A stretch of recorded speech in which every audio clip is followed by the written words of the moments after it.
France প্রতিনিধি Ahmed Juned Farhan channel ইউরোপকে জানান, ফ্রান্সের রাজধানী প্যারিসের প্রাণকেন্দ্র এভিনিউ সান-জেলিজি আর্ক দুলা ত্রিয়ম্পে যথাযোগ্য রাষ্ট্রীয় মর্যাদায় ফরাসি প্রেসিডেন্ট এমানুয়েল ম্যাক্রো দ্বিতীয় বিশ্বযুদ্ধে নিহত সকল শহীদ বীরদের প্রতি অগ্নিশিখা জ্বালিয়ে ফুলের শ্রদ্ধা নিবেদন করেন।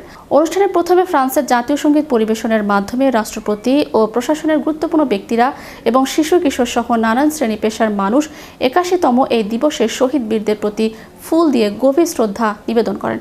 ১৯৪৫ সালের ৮ই মে জার্মানির প্রতিনিধিরা বার্লিনে তাদের ফরাসি, আমেরিকান, ব্রিটিশ এবং সোভিয়েত প্রতিপক্ষের সামনে আত্মসমর্পণ পত্রে স্বাক্ষর করেন।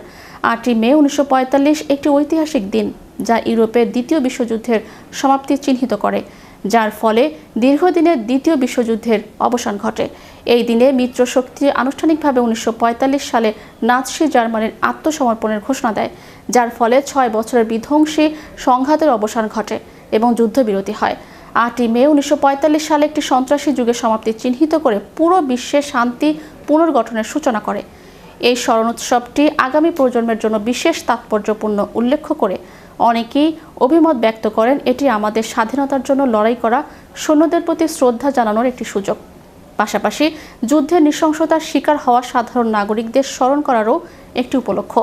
এটি একটি স্মরণীয় দিন, যেদিন আমরা স্বাধীনতা ও গণতন্ত্র রক্ষার জন্য আত্মত্যাগকে স্মরণ করি।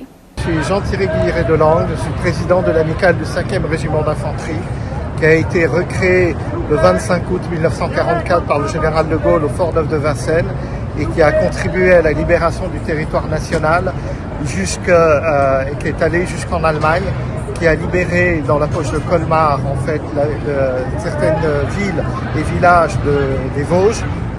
Alors ce soir, comme tous les soirs depuis le 11 novembre 1923, la flamme est rallumée tous les soirs à 18h30 précis. C'est pour le soldat inconnu, il est remémoré tous les soirs et on ravive la flamme justement pour commémorer tous les morts de la Première Guerre mondiale. দ্বিতীয় বিশ্বযুদ্ধ ফ্রান্সের ইতিহাসে একটি ঐতিহাসিক বিজয়। ১৯৪৫ সালের ৮ই মে German সৈন্যরা ফরাসি সৈন্যদের কাছে আত্মসমর্পণ করেছিল, যার ফলে দ্বিতীয় বিশ্বযুদ্ধের অবসান ঘটেছিল। বিশ্বে নেমে এসেছিল শান্তির বার্তা। প্রতি বছরের ন্যায় এবছরও ফ্রান্স সরকার এই দিনটি বিশেষ আয়োজনে উদযাপিত করেছে। প্যারিসের আর্ক দু লা ত্রিয়ম্প থেকে Ahmed Juned Farhan, channel Europe, Paris, France.